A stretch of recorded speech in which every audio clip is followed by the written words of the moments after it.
શ્રી સુંદરકાંડ સર્ગ 12 અને 13। આટલું રખડી વળ્યો, રાજમહેલનો ખૂણે ખૂણો ફરી વળ્યા, પણ સીતાજીને રાવણે કોણ જાણે ક્યાં છુપાવી રાખ્યા હશે કે દર્શન થવા પણ દુર્લભ છે। અંતે થાકી હારીને હનુમાનજી મહેલમાંથી બહાર નીકળ્યા। ત્યાં તેમણે અંતઃપુરના ઉપવનો, લતાગૃહો અને નિશાગૃહો જોયા।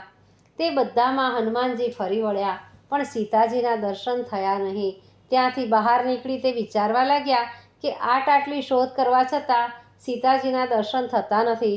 તેથી મારા મનમાં ભય પેદા થયો છે કે તે જીવતા જ નહીં હોય।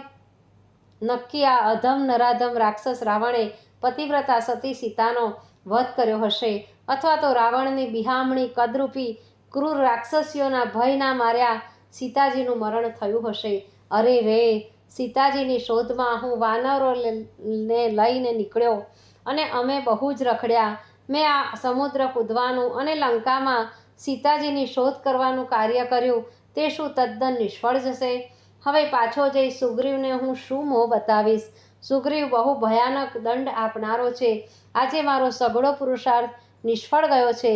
હું જ્યારે પાછો જઈશ ત્યારે સર્વ વાનરો મને પૂછવા લાગશે કે હે હનુમાન, લંકામાં જઈને તે શું પરાક્રમ કર્યું તે અમને કહે।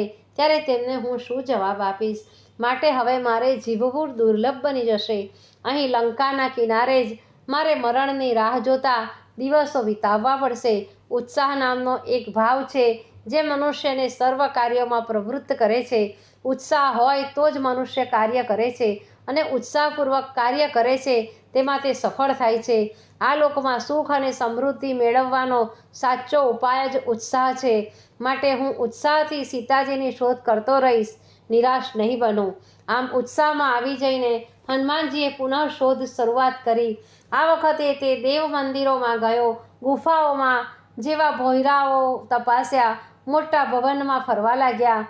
આમ તે રાવણના સઘળા રાજમહેલને ખૂંદી વળ્યો, જોયા વિનાની કોઈ નાનામાં નાની ગુપ્ત જગ્યા પણ રહેવા દીધી નહીં। અંતઃપુરમાં અને રાજ્યખંડમાં અનેક રૂપમતી રાણીઓ જોઈ, પણ ક્યાંય રામની સીતાને ન જોયા।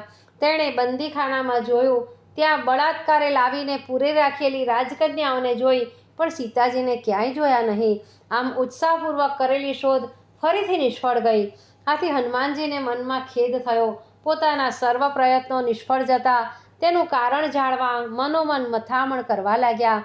તેમણે વિચાર્યું કે શું મારાથી કોઈ ભૂલ થઈ ગઈ હશે? શું મને કોઈ અભિમાન આવ્યું? અભિમાન માનવીનો સૌથી મોટો દુર્ગુણ ગણાય છે, પણ અભિમાનને તેઓ જાણતા નથી।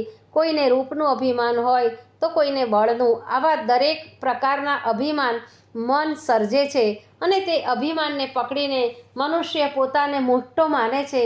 મારાથી આવું તો થઈ ગયું નહીં હોય ને? આમ વિચારીને હનુમાનજી રાવણના રાજમહેલમાંથી બહાર નીકળ્યા। હવે તે મહેલના કિલ્લાની દિવાલ ઉપર ચડી ગયા।